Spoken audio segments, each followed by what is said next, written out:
Hi there, folks. So I want to share something that I'm experiencing now, and that's a fear of loss of control, particularly around my daughter, who is turning 18 in the next year. She's becoming a young lady who's experiencing more of the environment, and there's this loss of control for me as a father. Now, if you're a parent of a teenager, you know exactly what I'm going through. Because when she was a young girl, a little girl at home, I had more control over the environment. And now that she's exploring, going out there, I have this urge to want to control that environment to keep her safe. And yes, it's a balancing act because I'm sure if you know as a parent, trying to control a teenager, it's trying to control this hose pipe that's kind of loose and it's just all over the show. It's the best image I can have right now. But regardless, there's still some balance. It's a bit of a balancing act because you still have got to have some boundaries. But there is this element of letting go, and the reason is that if I don't sit and pay attention to this loss of control and work with it, I could end up becoming very controlling around her to a degree where I stifle her.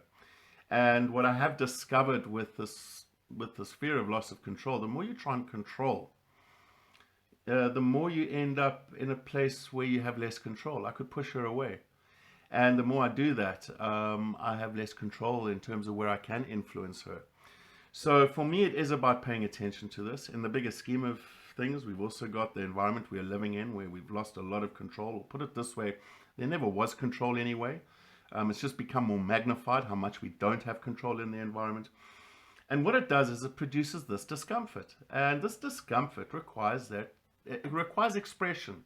And without awareness, what can happen is we can discharge this discomfort unconsciously by taking it out on people. I could be unconsciously controlling my daughter to try and mitigate this discomfort that I feel and end up pushing her away.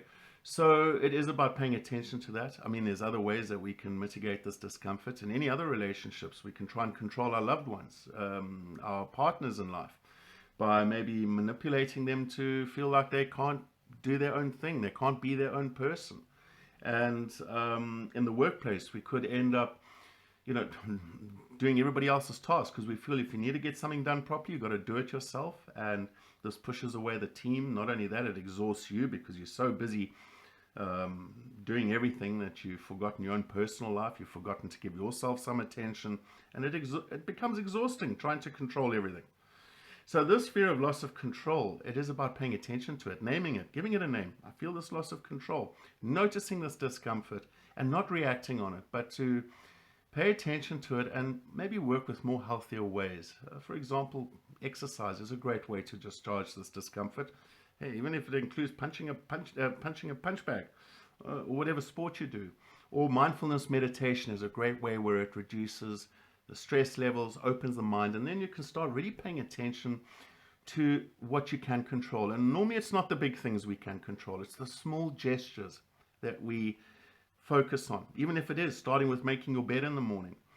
But those small gestures can help give you a semblance of control, whether it's a small task at work, small gesture, small task around the house, cleaning up the room. That really does help.